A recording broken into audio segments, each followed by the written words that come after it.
എല്ലാവർക്കും ജിനോ ബ്ലോഗിലേക്ക് സ്വാഗതം ഒരിക്കൽ കൂടി.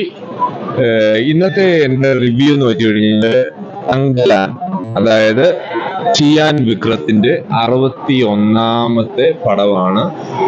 പാരഞ്ജിത്തിന്റെ സംവിധാനത്തിൽ വന്ന് റിലീസായ തങ്കലാൻ. അതായത് അതിന്റെ അർത്ഥം എന്ന് വെച്ച് കഴിഞ്ഞാൽ സൺ ഓഫ് ഗോൾഡ് എന്നാണ്.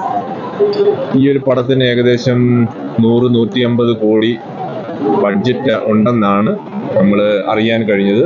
പിന്നെ അത് കൂടാതെ തന്നെ ഈ ചിത്രത്തിന്റെ ഷൂട്ടിങ്ങുകൾ നടന്നത് കർണാടക, ചെന്നൈ, മധുര എന്നീ സ്ഥലങ്ങളിലായിരുന്നു ഇതിന്റെ ഷൂട്ടിംഗ് ലൊക്കേഷനുകളെല്ലാം.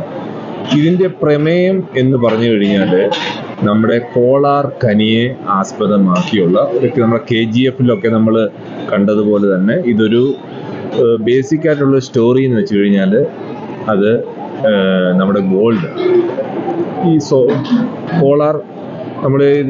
കോളാർ, നമ്മുടെ ഗോൾഡ് ഖനി എന്നൊക്കെ നമ്മൾ കേട്ടിട്ടുണ്ട് എന്ന് പറഞ്ഞ പോലെ തന്നെ അതേ ഒരു സംഭവം തന്നെ. പക്ഷെ ഇത് ശരിക്കും യഥാർത്ഥത്തിൽ നടന്ന ഒരു ഇൻസിഡന്റ് ആണ്. 5th സെഞ്ചുറിയിലെങ്ങാണ്ട് നടന്ന ഒരു കഥയാണ്. അത് ഈ അവസാന സമയത്ത് പടം തീരാറാകുമ്പോൾ നമ്മൾ ഇതെല്ലാം കാണിക്കുന്നു. അപ്പോൾ പടത്തിന്റെ ഇനിയും അതിന്റെ മുഖ്യധാര ഘട്ടത്തിലേക്ക് നമുക്ക് കടക്കാം.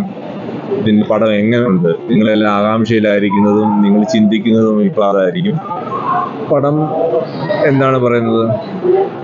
പടം എന്നെ സംബന്ധിച്ചിടത്തോളം എനിക്കൊരു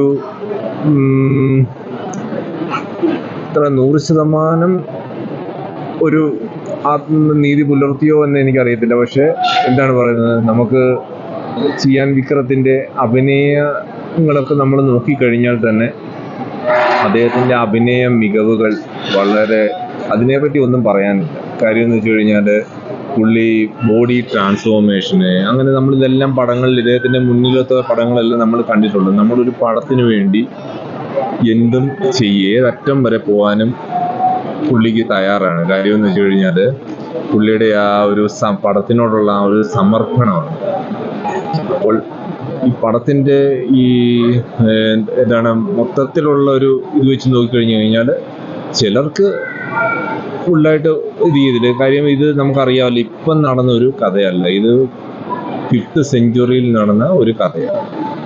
അപ്പോൾ അതിൻ്റെതായ രീതിയിലുള്ള കാര്യങ്ങൾ, ഇന്നത്തെ കാലത്തെ കൂട്ടുള്ള ആധുനികപരമായ കെട്ടിടങ്ങളോ അല്ലെങ്കിൽ അങ്ങനെയുള്ള കാറുകളോ അങ്ങനെയുള്ള ഒരു ഇതായിട്ടുള്ള ഇതല്ല ഇതിനകത്ത് കാണിക്കുന്നത്. കൂടുതലെന്ന് വെച്ചാൽ കുടിലുകളെ, കൃഷിയിടങ്ങളെ, അങ്ങനെയൊക്കെയുള്ള വലിയ എക്സ്പെൻസീവ് ആയിട്ടുള്ള കോസ്റ്റ്യൂമുകളൊന്നും ഇതിനകത്ത് കാണിക്കുന്നില്ല. അപ്പം ചിലർക്ക് പുതിയ ജനറേഷൻ അനുസരിച്ചുള്ള ആ ഒരു കാലഘട്ടങ്ങളൊക്കെ കാണിക്കുമ്പോഴായിരിക്കും ചിലർക്ക് ഇത് ചെയ്യുന്ന കാറുകളും അങ്ങനെ, ഇതൊന്നും അങ്ങനെയുള്ള സാഹചര്യങ്ങളൊന്നും ഇല്ലാത്തതാണ്. പുരാതനമായ ഒരു കഥ. അപ്പോൾ കഥ നല്ലതാണ്, എനിക്കിഷ്ടപ്പെട്ടു. അതിൻ്റെ അഭിനയങ്ങളാണെങ്കിലും എല്ലാം നമ്മൾ എടുത്തു പറയേണ്ട ഒരു സംഗതികളാണ്. പടം എന്നെ സംബന്ധിച്ചിടത്തോളം നിങ്ങൾ അത് കമൻറ്റ് ബോക്സിൽ രേഖപ്പെടുത്തുക. ഇതിൻ്റെ നിങ്ങൾ പടം കണ്ടിട്ട് നിങ്ങൾക്ക് ഇഷ്ടപ്പെട്ടോ ഇല്ലയോ എന്നുള്ളത്. എനിക്ക് എന്താണ് ഒരു കൊള്ളാം, കുഴപ്പമില്ല, അത്ര തന്നെ. പിന്നെ വിക്രത്തിൻ്റെ അഭിനയം വെച്ച് നോക്കിക്കഴിഞ്ഞു കഴിഞ്ഞാൽ അത് എന്താണ് പറയുക, 100% എന്നെ സന്തോഷപ്പെടുത്തിയെന്ന് തന്നെ പറയും. അതിലെ നായികയാണെങ്കിലും എല്ലാം എന്നെ സന്തോഷപ്പെടുത്തിയിട്ടുണ്ട്. അപ്പോൾ നിങ്ങൾക്ക് എൻ്റെ ചാനൽ ഇഷ്ടമായെന്നറിയുന്നു. നിങ്ങളുടെ അഭിപ്രായങ്ങൾ രേഖപ്പെടുത്താൻ, നിങ്ങൾ പടം കണ്ടിട്ടുണ്ടെങ്കിൽ തീർച്ചയായിട്ടും നിങ്ങളുടെ അഭിപ്രായങ്ങൾ കമൻറ്റ് ബോക്സിൽ രേഖപ്പെടുത്തുക, മറക്കരുത്. അപ്പോൾ ശരി, എല്ലാവർക്കും ഇനി അടുത്ത വീഡിയോയുമായി കാണാം.